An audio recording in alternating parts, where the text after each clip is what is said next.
Maybe you saw the pictures of Leah Thomas, the swimmer, or William Thomas, the dude in the swim, female swimsuit, Bob Thomas, that won this college swim meet, and they're like, how is this happening? Can you take us back to some decisive points in our legal history where crucial decisions were made that got us on this crazy train?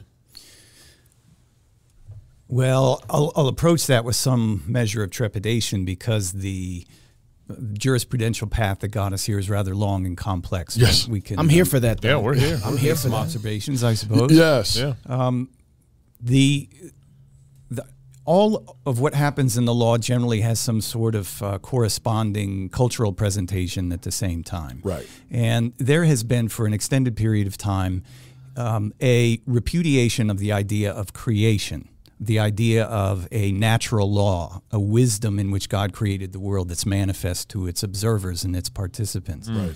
So, early 20th century jurisprudence at the Supreme Court level took a decisive turn fairly early away from a recognition of a created reality and a movement in the direction of statist conceptions of all things. Can you give some examples of that in the early 20th century, what you're Sure. talking about?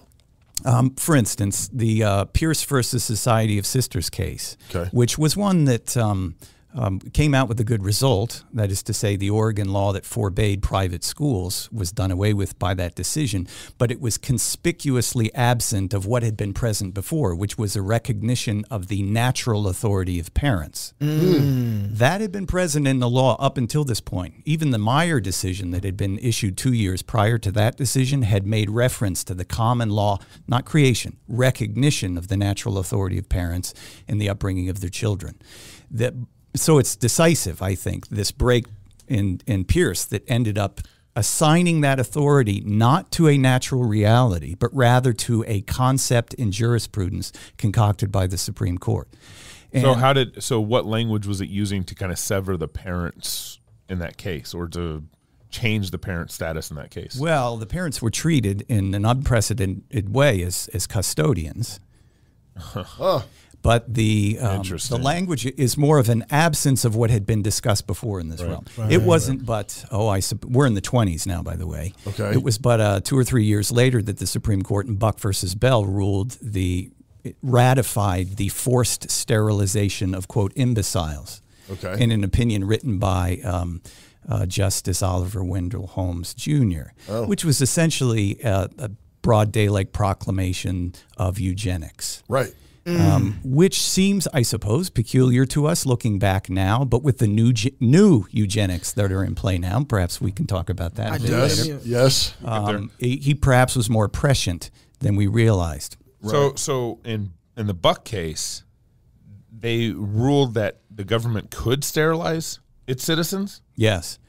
Those kind of drags on society that bring us down. It's worthy of your time pulling up that case and reading it. 100%. I think it will start. So, like, who would they say is allowed to they're allowed to sterilize? Someone who's retarded or mental issues, or like a Christian?